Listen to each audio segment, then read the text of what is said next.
buka dengan pantun aja Bang Karni. Yang dipanggil belum tentu jadi, yang tidak dipanggil belum tentu tidak jadi. Lalu pantunnya mana Bang? Itu pantun politik jadi begitu. Bukan pantun sastra. Kalau didengar tiap malam bisa. Kalau pantun sastra biar Menteri Kebudayaan Fadlizon nanti yang bikin. Kalau Fadlizon bikin pantun pasti bagus. Kalau saya yang bikin memang kurang bagus. Makasih Bang Karni, suatu kebanggaan menjadi bagian dari kampus ALC ya. Di sini ketemu banyak teman, di sini dapat banyak ilmu, dan di tempat ini juga ya teman-teman kita kan mendapatkan jalannya ya menuju kabinet insya Allah tanggal 21 Oktober yang akan datang kalau jadi sesuai dengan jadwal untuk dilantik. Kalau saya biasanya kembali kepada judul ya. Tapi sebelum kembali kepada judul saya mau komentar sedikit mengenai Bang Karni. Saya lihat Bang Karni hari ini kacamatanya baru ya. Udah lama juga 3 minggu. Ya, tapi ganteng Bang. Awet muda ya. Thank you. Kayaknya Bang juga kalau pakai jas warna krem juga awet muda juga itu Bang. Lain. Jadi lebih baik pakai jas warna krem dan tiba-tiba dipanggil juga besok. Nah, itu dia. Itu dia. Udah ketuaan. Berarti wamen juga itu nanti ya. Saya kembali kepada judul aja. Pertama soal kabinet gemoy.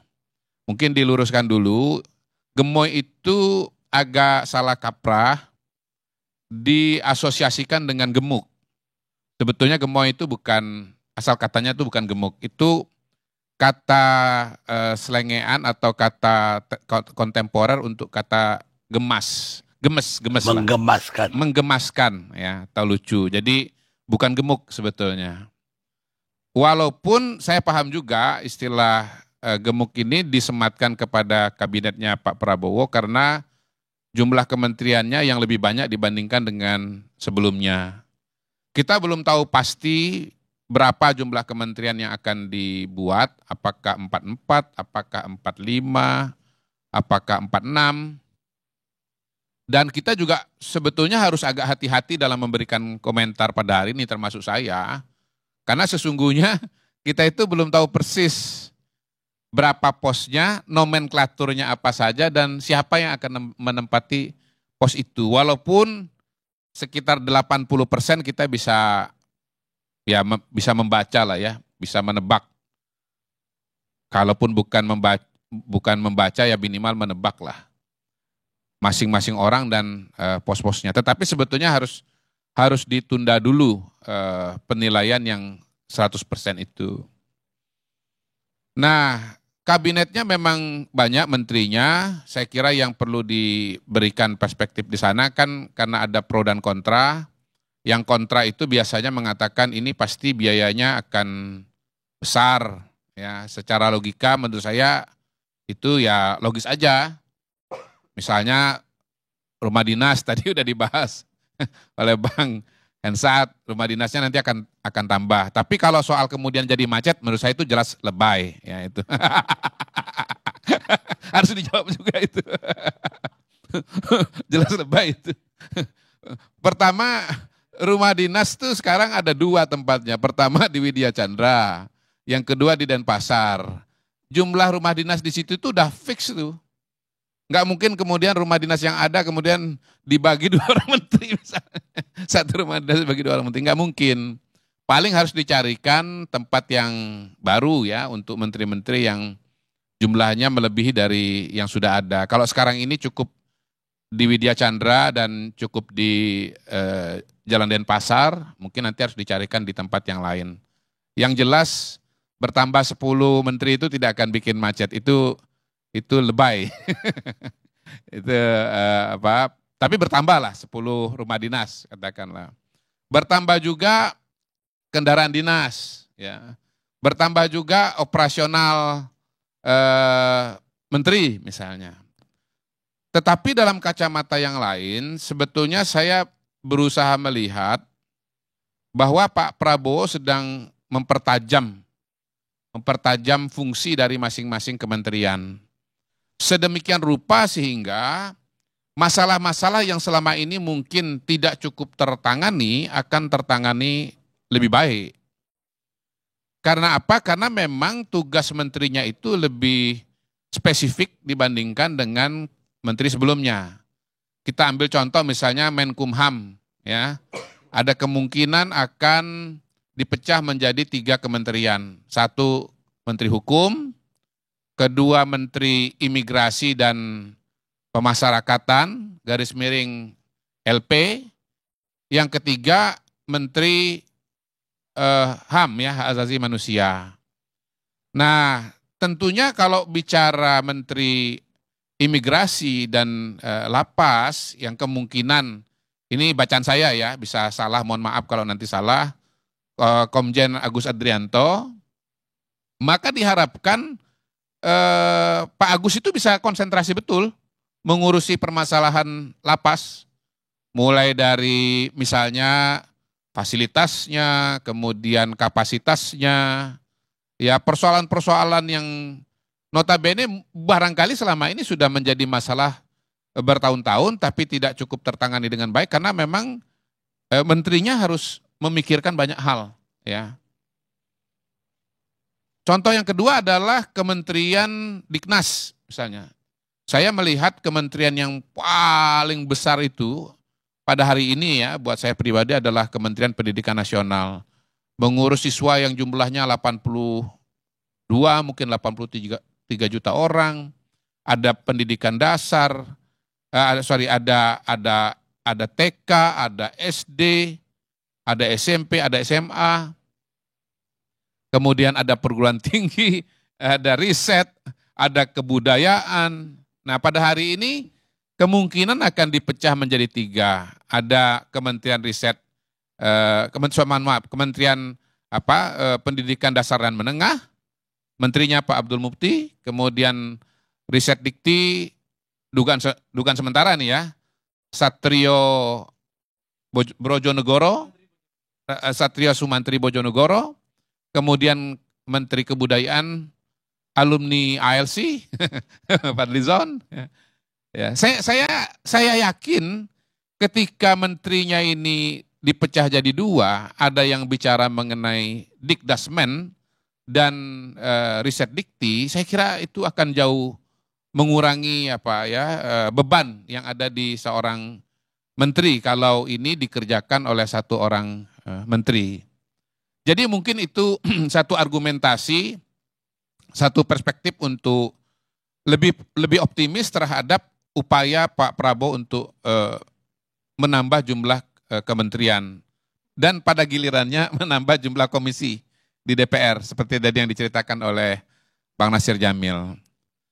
Nah, soal wakil menteri, saya juga punya perspektif yang kurang lebih sama bahwa permasalahan yang ditangani oleh kementerian diharapkan untuk bisa dibantu oleh wakil menteri. Memang ada dirjen, tetapi posisi wakil menteri itu barangkali semacam katakanlah koordinator dari para dirjen.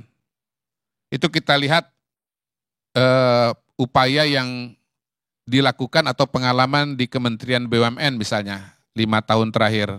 Bagaimana di Kementerian BUMN itu ada beberapa menteri, ya beberapa wakil menteri yang setiap wakil menteri itu Bang Karni memang menangani klaster-klaster BUMN tertentu begitu. Mungkin ada yang menangani klaster keuangan, ada juga yang mungkin klaster infrastruktur dan ada klaster-klaster lainnya. Dan itu saya sangat bisa memaklumi karena saya pernah datang ke Menteri BUMN dan mejanya Menteri BUMN yang saya ketemu pada waktu itu nggak kelihatan mejanya.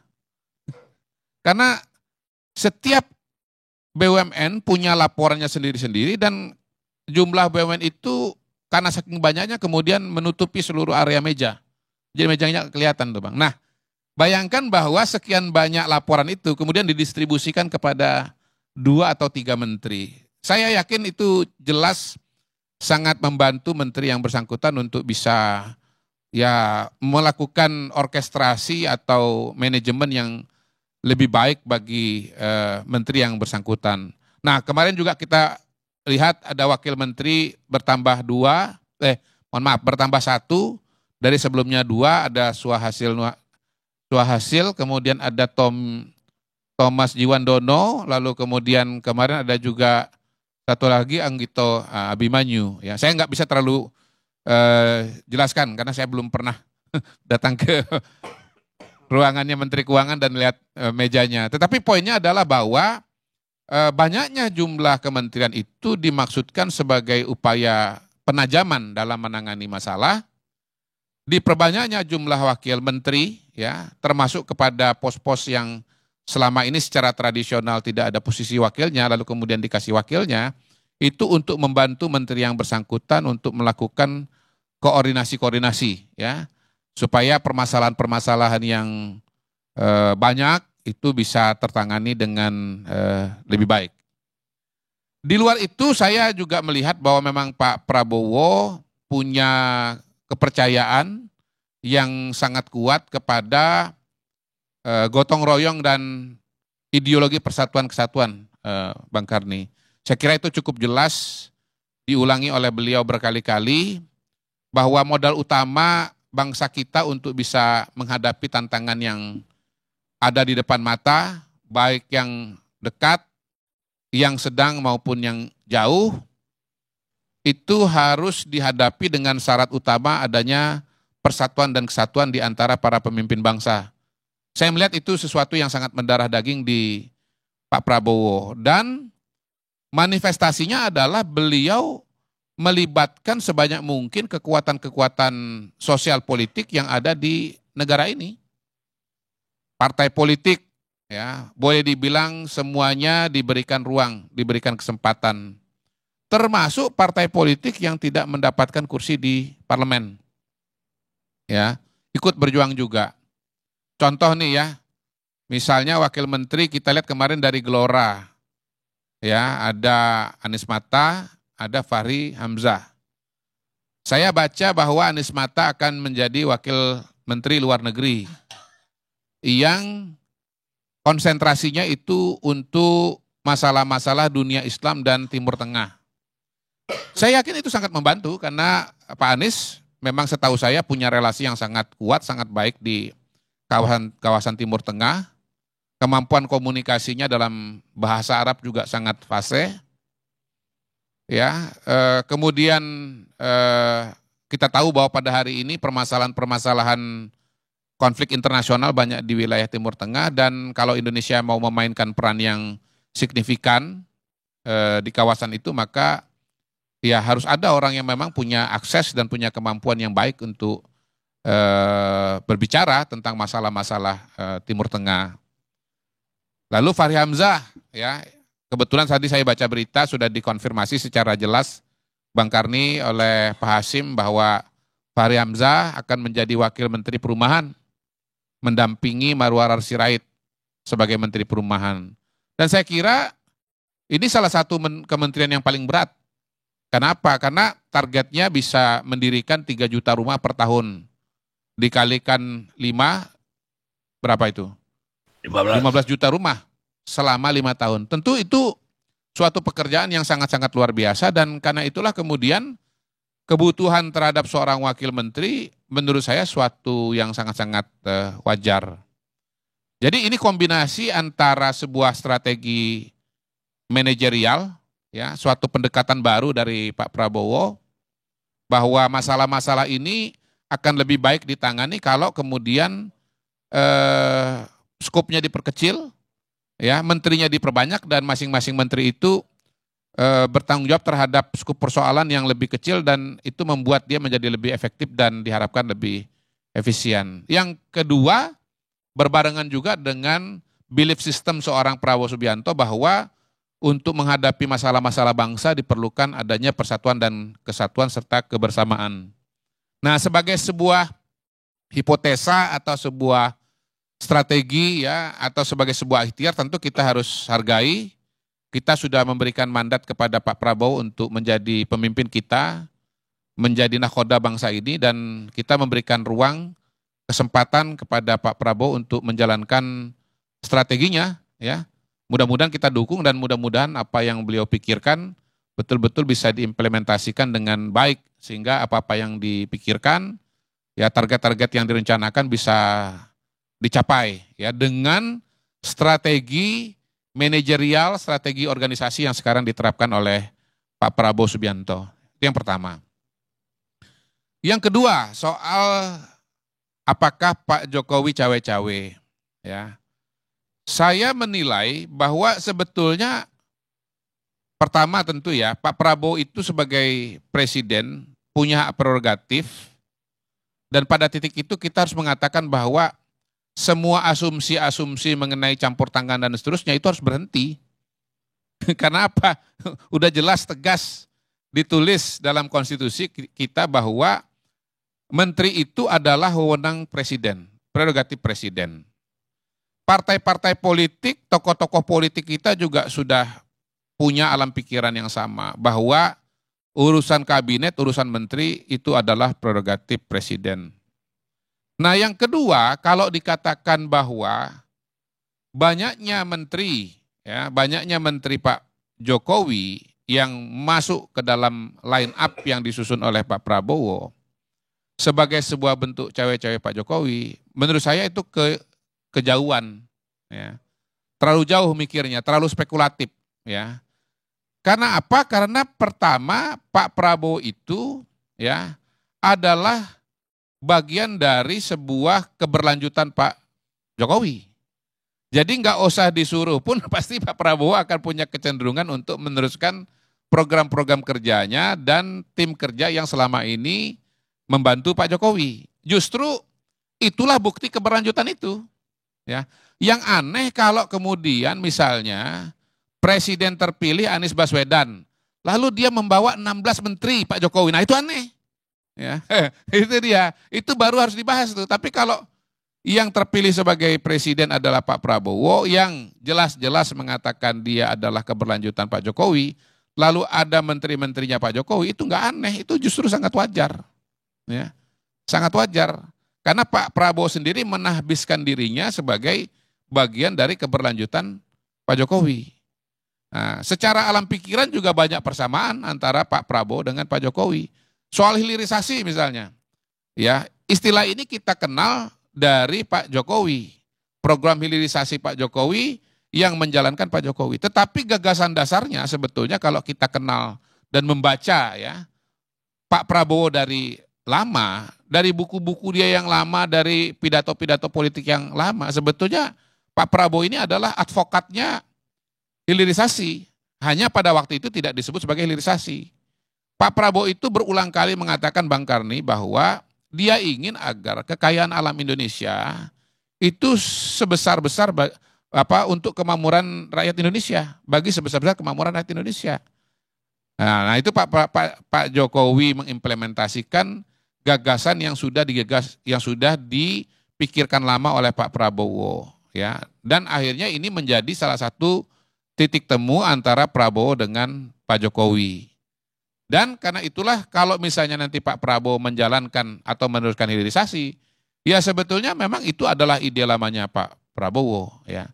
Belum lagi kalau kita bicara soal ya kemandirian pangan, kemandirian energi, kemandirian kesehatan, itu justru adalah turunan atau operasionalisasi dari bacaan Pak Prabowo terhadap permasalahan yang dihadapi oleh bangsa dan negara ini, bahkan dihadapi oleh dunia. Kita sering mendengar Pak Prabowo belakangan ini mengatakan bahwa perang dunia ketiga itu adalah ancaman yang nyata. Nah, kalau ada perang dunia, apa konsekuensinya bagi Indonesia? Tentunya akan terjadi kelangkaan pangan. Ya kan? Kita udah merasakan tuh konflik antara Rusia dengan Ukraina menyebabkan perdagangan atau kiriman gandum ya kalau nggak salah ya dari Ukraina itu terganggu. Kalau misalnya nanti ada perang antara Israel dengan Iran misalnya, atau melibatkan negara-negara kawasan Timur Tengah lainnya, pasti akan berimplikasi kepada ketersediaan energi. Ya, kalau terjadi pandemi lagi, ya, kalau dulu pandemi itu terjadi 100 tahun sekali, 200 tahun sekali, tetapi di era modern ini pandemi bisa terjadi sewaktu-waktu. Ya, 2020 terjadi bukan mustahil 2025 bisa kejadian. Membutuhkan apa? Membutuhkan kemandirian kesehatan.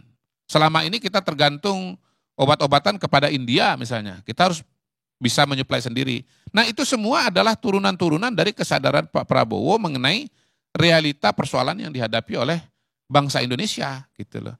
Jadi jangan ditarik kejauhan bahwa ini agendanya Pak Jokowi yang dipaksakan atau diinstruksikan kepada Pak Prabowo. Jangan begitulah. Pak Prabowo ini tokoh besar, Pak Prabowo ini tokoh lama, ya kan? Beliau itu jenderal, beliau itu pendidikannya di luar negeri, ya. Beliau itu sudah mendirikan partai 2008, berkali-kali ikut Pilpres, ya, ketua umum partai besar, ya. Enggak boleh kita itu seperti mendepresiasi atau mendiskon Pak Prabowo seolah-olah apa yang beliau kerjakan itu adalah produk atau dikte dari orang lain. Menurut saya itu agak keterlaluan itu, Bang, agak keterlaluan, ya. Nah, yang terakhir barangkali kalau misalnya Pak Prabowo itu mengajak menteri-menteri, ya, seperti Sri Mulyani, kemudian siapa lagi, Pak Budi Gunadi Sadikin, ya, kemudian ngajak siapa lagi, Pak Erlangga Hartarto dan seterusnya, rasanya wajar. Kenapa? Karena beliau adalah bagian dari kabinet Pak Jokowi bersama dengan teman-temannya itu, gitu. Jadi itu ibaratnya sama dengan ngajak teman-teman aja itu, Bang. Gitu. Kalau kita kan sering lihat tuh ya di akademi militer misalnya, satu angkatan, lalu kemudian ketika dia naik pangkat, menduduki jabatan tertentu, lalu ada teman-teman dari angkatannya yang berada di sekitarnya. Saya kira itu mekanisme yang alami saja. Orang mengambil keputusan itu mengenai siapa orang yang dia ajak atau dia rekrut, seringkali sesederhana bahwa yang dia kenal memang itu. Kan dia nggak mungkin ngajak orang yang dia nggak kenal. Ya apalagi kalau kita tambahkan bahwa orang-orang itu misalnya sudah punya ide, punya gagasan, eksekusi yang bagus. Misalnya Pak Budi Gunadi Sadikin, selama 2 tahun era COVID memvaksin 200 juta orang dengan jumlah vaksin 400 dosis misalnya. Pekerjaan luar biasa. Artinya apa? Pak Budi Gunadi ini sebagai Menteri Kesehatan punya kemampuan manajer yang baik. Kemudian melakukan transformasi dalam dunia kesehatan menuju kepada pencegahan. Ya kan? Kemudian mempercepat lahirnya dokter-dokter spesialis dengan inovasi dalam tanda kutip ya. Dokter berbasiskan rumah sakit. Saya sebut tanda kutip karena sebetulnya ini sudah dipraktekkan di negara-negara lain, tapi walaupun tahunan dipraktekkan di negara lain, tidak diterapkan di Indonesia, gitu Bang. Nah, transformasi ini sedang berjalan dan harus dituntaskan. Maka orang yang tepat adalah ya kembali menunjuk Pak Budi Gunadi Sadikin, gitu Bang. Jadi intinya adalah bahwa Pak Prabowo mengajak menteri-menteri yang 15 atau 16 itu barangkali sesederhana bahwa dia kenal dengan mereka, dia menganggap mereka itu kompeten, dan karena itulah kemudian ya diajak masuk kabinet yang tidak akan terjadi kalau misalnya ya presiden terpilih itu bukan anggota kabinet. Gitu Bang. Jadi jangan terlalu jauh mengambil suatu kesimpulan yang sebetulnya penjelasannya sangat-sangat sederhana. Terima kasih. Wassalamualaikum warahmatullahi wabarakatuh.